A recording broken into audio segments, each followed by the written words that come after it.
సాయుధ పోరాట యోధురాలైనటువంటి చాకలి ఐలమ్మ గారి మనవరాలు. నా పేరు చిట్యాల శ్వేత ఐలమ్మ. ఈరోజు ఇక్కడికి నన్ను ఆహ్వానించినటువంటి మా రజక సోదరులకు, మా అన్న భాస్కర్ అన్న గారికి ప్రత్యేకంగా ధన్యవాదాలు.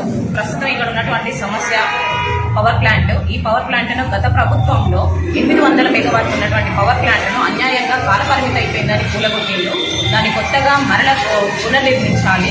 ఎవరైతే ఇక్కడ నుంచి ట్రాన్స్ఫర్ చేసి ఈ పవర్ ప్లాంట్ పనిచేసిన వాళ్ళని ట్రాన్స్ఫర్ చేసి వేరే కాడికి పంపించారు, ఆ మళ్ళీ నిర్మించిన పవర్ ప్లాంట్లో వాళ్ళని తీసుకోవాలి. అలాగే ఎస్సీ ఎస్టీ బ్లాక్లలో ఉన్నటువంటి పోస్టులను కూడా భర్తీ చేయాలి. ఈ పవర్ ప్లాంట్ ద్వారా ఎంతో మంది జీవనోపాధి కల్పించిన వారు. ఇక్కడ ఎన్నో రకాల సదుపాయాలు ఉన్నాయి పవర్ ప్లాంట్ నిర్మించడానికి. తొందరలో ఈ పవర్ ప్లాంట్ నిర్మాణం చేస్తే చాలా మందికి జీవనోపాధి కల్పించిన వారికి, వారి కుటుంబాలను ఆదుకున్న వారి మహిళలు కూడా ఎలక్ట్రిక్ డిపార్ట్మెంట్లలో పనిచేస్తున్న చాలా మంది ఉన్నారు.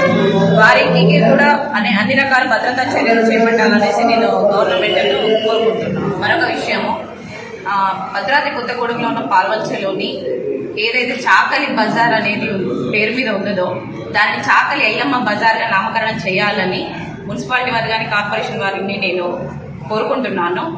చాకలి ఐలమ్మ అంటే ధీరవనిత అని వాళ్ళ ప్రపంచ దేశాలలో పేరు ప్రఖ్యాతులు గాంచినటువంటి ఐలమ్మ పేరును ఇక్కడ చాకలి బజార్ అనడం అనేది కొద్దిగా బాగాలేదు.